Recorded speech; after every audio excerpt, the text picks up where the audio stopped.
হিন্দু ধর্মগ্রন্থে পুত্র সন্তানের আকাঙ্ক্ষা একটি প্রাচীন ইচ্ছা, আর এই জন্যই বিভিন্ন পুরাণে উল্লেখ আছে কোন কোন দেবতার উপাসনা করলে ভগবানের আশীর্বাদে পুত্র সন্তান লাভ হতে পারে। 1 নম্বরে রয়েছেন শ্রী বিষ্ণু ভগবান। বিষ্ণু পুরাণে বলা হয়েছে ভগবান বিষ্ণুর পূজা ও সত্যনারায়ণ ব্রত করলে পরিবারে সুখ সমৃদ্ধি আসে এবং সন্তান লাভের আশা পূরণ হয়। বিশেষ করে একাদশী ব্রত পালন করলে ভগবান বিষ্ণু সন্তুষ্ট হন।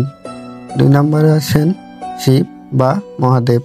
শিব পুরাণে বলা হয়েছে সন্তানের কামনায় ভক্তরা ভগবান শিবকে পুত্রদাতা রূপে পূজা করেন। বিশেষ করে সোমবারে শিবলিঙ্গে দুধ, বেলপাতা, ধুতরা অর্পণ করলে পুত্র সন্তান লাভের আশীর্বাদ পাওয়া যায়। পুত্রেশ্বর মহাদেব নামে অনেক স্থানে মন্দির আছে।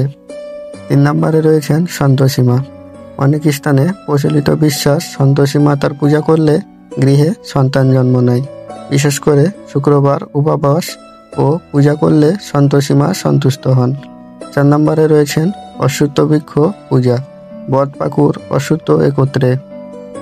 স্কন্দ পুরাণে উল্লেখ আছে অশ্বত্থ বৃক্ষ পূজা করলে পুত্র সন্তান লাভ হয়।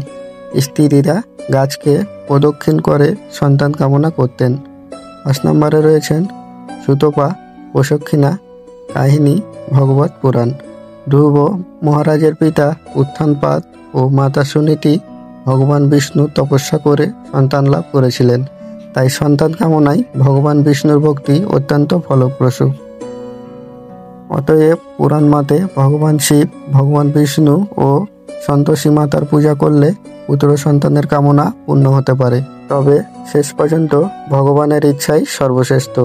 তাই বিশ্বাস, ভক্তি আর সৎকর্মের মাধ্যমে আমরা ভগবানের আশীর্বাদ লাভ করতে পারি।